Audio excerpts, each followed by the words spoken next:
আসসালামু আলাইকুম। হ্যালো বন্ধুরা, H medicine and health tips থেকে সবাইকে জানাই স্বাগত। আজকে একটি গুরুত্বপূর্ণ ভিডিও নিয়ে আপনাদের সামনে হাজির হয়েছি।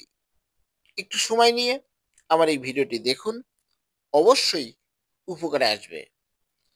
আজকে আপনাদের জানাবো কোলেস্টেরল বাড়লে শরীর কিভাবে সিগন্যাল দেয়।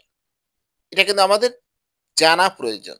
আপনার দেহে কোলেস্টেরল হলে একটা সিগন্যাল দিবে।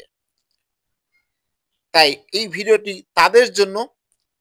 একটু সময় নিয়ে অবশ্যই দেখুন, উপকারে আসবে। কোলেস্টেরল এমন একটি পদার্থ যা শরীরে নির্দিষ্ট পরিমাণে থাকা দরকার, কারণ এটি হরমোন তৈরি সহ বিভিন্ন গুরুত্বপূর্ণ কাজে ব্যবহৃত হয়। কিন্তু অতিরিক্ত কোলেস্টেরল শরীরের জন্য বিপজ্জনক হয়ে উঠতে পারে। বিশেষত এলডিএল বা খারাপ কোলেস্টেরল যদি বেশি হয়ে যায়, তাহলে এটি রক্তনালীতে জমে গিয়ে ধমনী সরু করে দেয়, যার ফলে হৃদরোগ, স্ট্রোক ও অন্যান্য জটিলতা দেখা দিতে পারে। বিপদ হচ্ছে, কোলেস্টেরল বাড়লেও শরীর অনেক সময় সরাসরি কিছু বলে না, তবে কিছু ক্ষেত্রে কিছু লক্ষণ শরীর আমাদেরকে সতর্ক করতে পারে। কোলেস্টেরল বেড়ে গেলে যেসব লক্ষণ দেখা দিতে পারে: ১. হাত পায়ে অবশ বা ঝিনঝিন ভাব।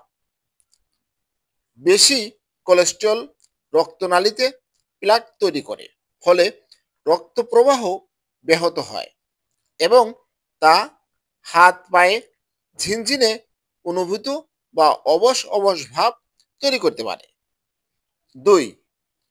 চোখের চারপাশে হলদে জমা, চোখের পাতার কোণে বা চারপাশে ছোট হলুদ ফ্যাটি জমা দেখা গেলে তা হতে পারে অতিরিক্ত কোলেস্টেরলের লক্ষণ। এটি চর্বি জমার দৃশ্যমান চিহ্ন। ৩. বুকে চাপ বা অস্বস্তি।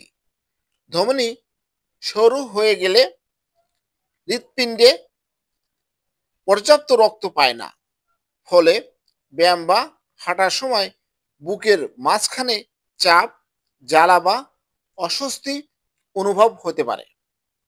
৪. পায়ে ব্যথা বা হাঁটলে ক্লান্তি। পায়ে ধমনীতে রক্ত চলাচল বাধাপ্রাপ্ত হলে হাঁটলে পায়ে ব্যথা, ভারী ভাব, এমনকি পা ঠান্ডা অনুভব হতে পারে। ৫. মাথা ঘোরা বা স্ট্রোকের উপসর্গ। রক্তনালীতে রক্ত জমাট বা বলক হয়ে মস্তিষ্কের রক্ত চলাচল ব্যাহত হলে মাথা ঘোরা, ঝাপসা দেখা, কথা জড়িয়ে যাওয়া ইত্যাদি দেখা দিতে পারে। উচ্চ কোলেস্টেরলের কারণে স্ট্রোকের ঝুঁকি বাড়ে। ৬. হঠাৎ ক্লান্তি, দুর্বলতা। কোলেস্টেরলের কারণে যদি হৃদযন্ত্র পর্যাপ্ত রক্ত পাম্প করতে না পারে, তাহলে সহজেই ক্লান্ত বোধ হতে পারে। ৭.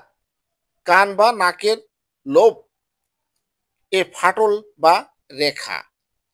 একটি গবেষণায় দেখা গেছে, কানের লোবের তির্যক রেখা থাকা ব্যক্তিদের মধ্যে হার্ট ডিজিজ ও কোলেস্টেরলের ঝুঁকি বেশি হতে পারে।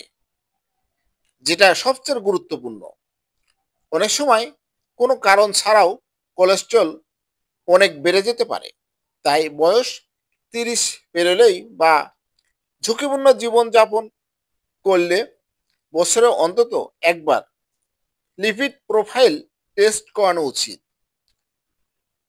কোলেস্টেরল নিয়ন্ত্রণে যা করবেন: চর্বি ও তেল কম খাবেন, নিয়মিত হাঁটা বা ব্যায়াম করুন, ধূমপান, অ্যালকোহল এড়িয়ে চলুন, ওজন নিয়ন্ত্রণে রাখুন, শাকসবজি ও ফাইবার জাতীয় খাবার বেশি খান।